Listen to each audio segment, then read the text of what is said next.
Hi everyone, I'm Sarah and welcome back to my channel, and today I'm bringing you my July wrap-up.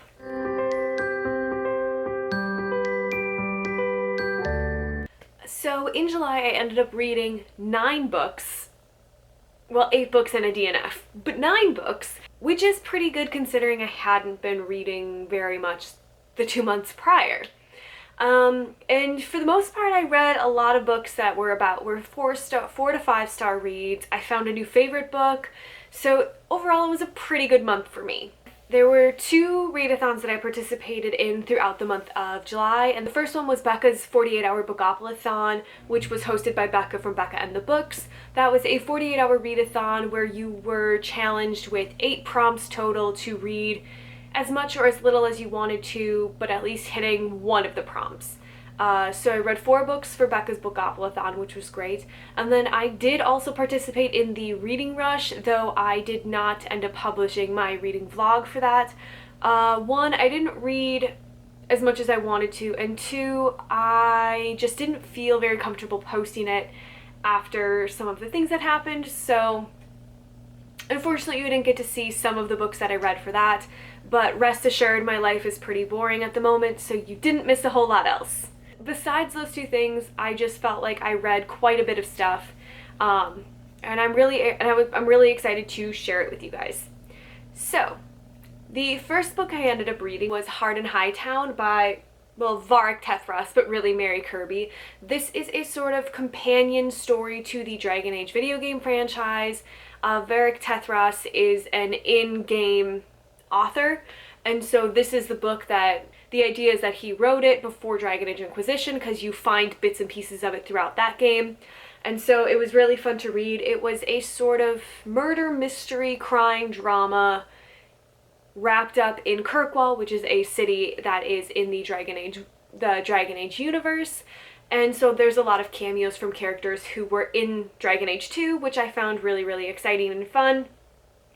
I ended up giving this book 4 stars because it was really just entertaining and I really liked it. I would recommend it especially to people who know the Dragon Age game series and anyone who wants a kind of quick, fun, easy read.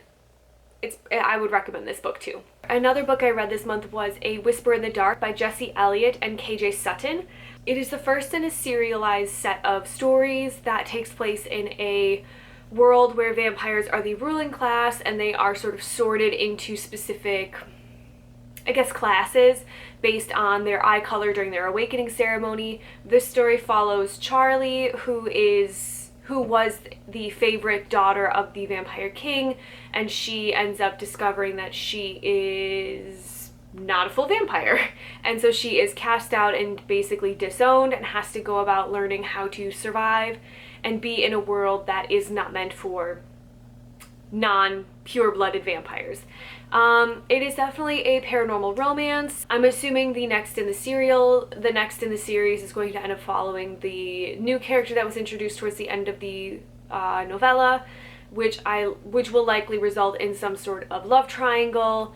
I thought this book, though fine, it wasn't really for me. I only gave it 2 stars, but just purely because what I was really interested in was completely kind of glossed over. I really liked the vampire lore that was introduced and created, and I liked Charlie as a character, but everything else was a little bit, I don't know, it didn't really call to me, but it was a fairly fine read. For people who really like paranormal romances or need something short and quick to read, I would recommend this book, as it was a very quick read and it was very much following in the paranormal romance tropes and genres. I'm just not really one for those. So take my thoughts, I guess, with a grain of salt. The next book I read was A Little Light Mischief by Sebastian. This is a historical romance that is female, and I really enjoyed it. It follows Molly and Alice as they sort of meet and have this attraction, and how they end up falling for each other over a very intense weekend. It is a very quick romance, but it was very cute, very sweet. I kind of wish that it was longer, because I think what Cat Sebastian did with these two characters is she really developed them very quickly, very fully, and so I really had a firm grasp on who these characters were very, very quickly right off the bat. And so as we went the rest of the novel, it worked. I really understood where they were coming from. I really understood why they liked each other. I understood why they fell in love with each other. I understood the epilogue. Everything felt like it worked out the way it was supposed to. I really enjoyed this one. I don't know if I've read any other Cat Sebastian works before. I'm sure I have at some point, but that is an author I might check out in the future. I ended up giving this one 4 stars because I really did enjoy it. The next book I read was An Unkindness of Ghosts by River Solomon, and this was a 5-star read that that is one of my new favorite books. It is a sci-fi futuristic story that follows Aster as she sort of tries to start some sort of rebellion, while also trying to figure out the circumstances of her mother's death and suicide that happened 25 years ago. Aster has lived her entire life, as has everybody else, on this spacecraft that has been traveling for 300 years to the Promised Land. However, lately there have been some malfunctions that have been happening and nobody seems to have any answers. There's a whole societal structure that is rooted in racism and has the upper deck people really looking down upon the lower deck people, who are also mostly people of color. I really enjoyed this book. I thought the characters were really, really good.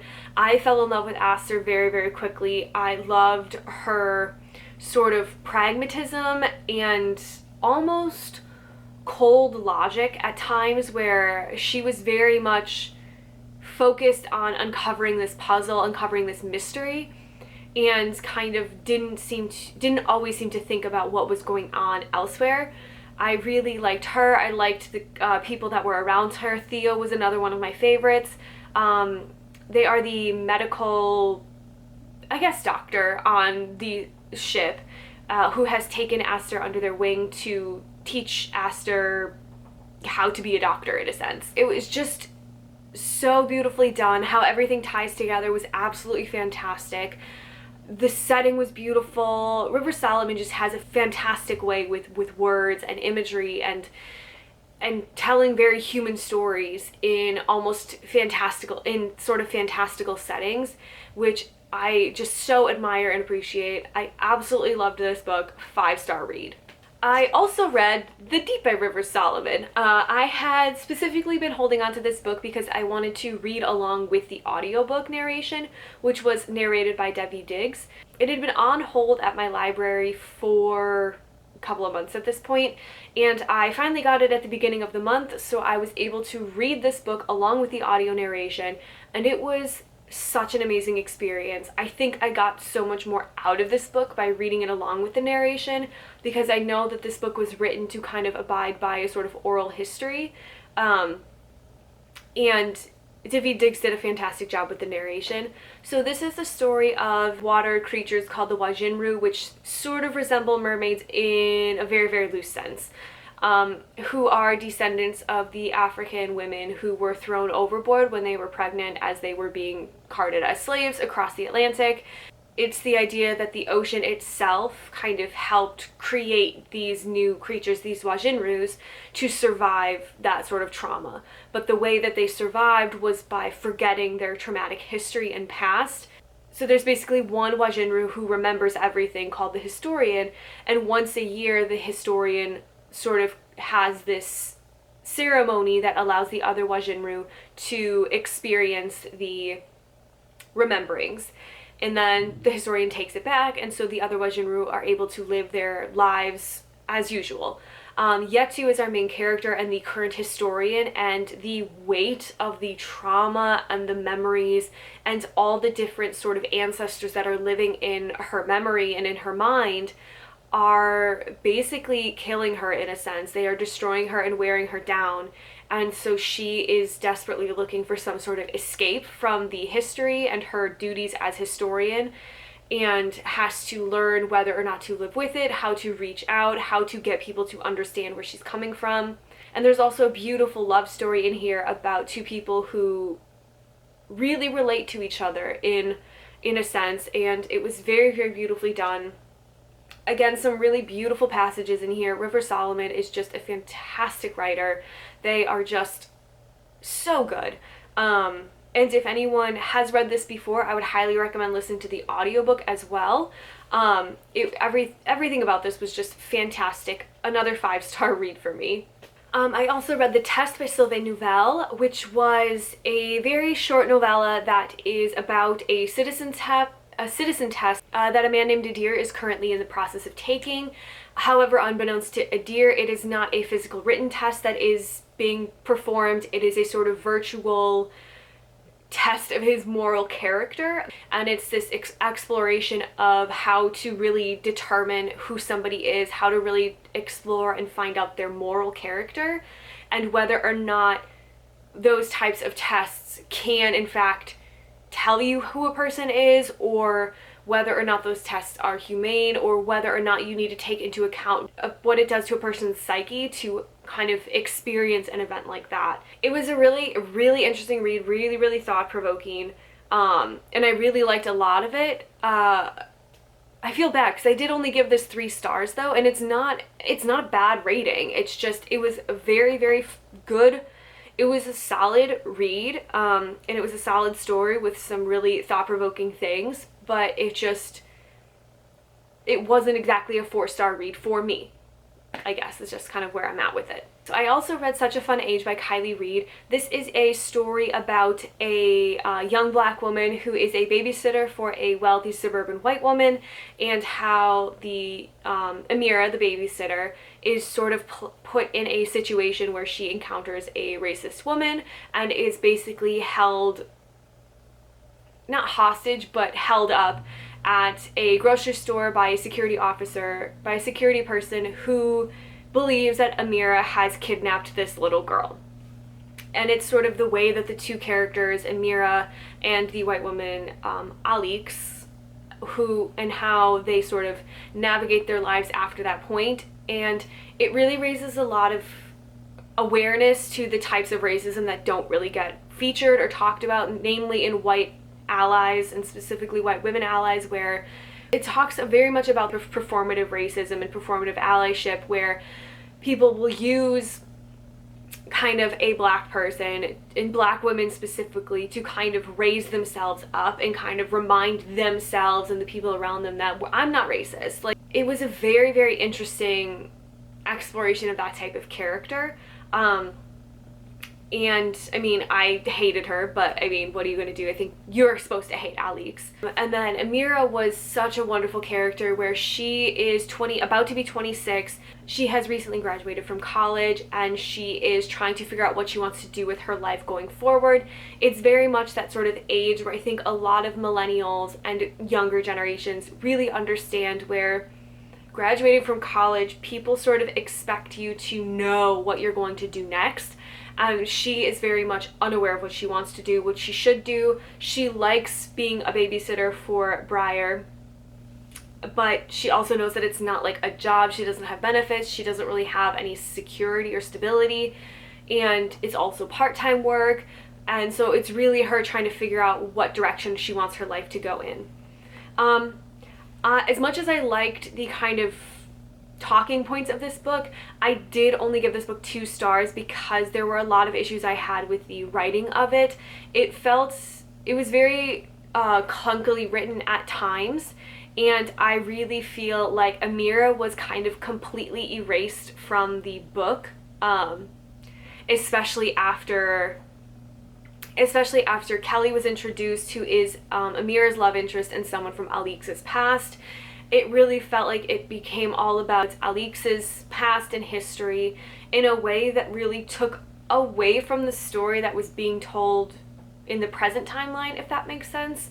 Like, there was one scene where it was basically a scene that takes place a few years before the novel starts, and it is a scene between Alix and her 3 girlfriends, where Alix is basically telling them the story of her high school breakup.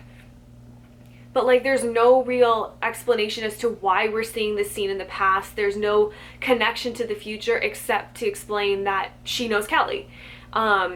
There were a couple other scenes like that where it just felt like there were better ways to kind of introduce those ideas, and I really feel like Amira became not really a character at a certain point. She just kind of completely disappeared, and it's really tough because her story is very much about a woman who is struggling to find out where she fits, where she's going, and so I wanted more for Amira and about Amira personally, and perhaps that was intentional by the author, Kiley Reid, maybe it wasn't, but I personally just didn't particularly, I personally just felt had issues with some of the writing and the fact that Amira kind of felt like she disappeared entirely from the narrative and it became all about Elliot. But there are tons of people who really, really loved this book, and I'm totally happy to be an outlier of this book.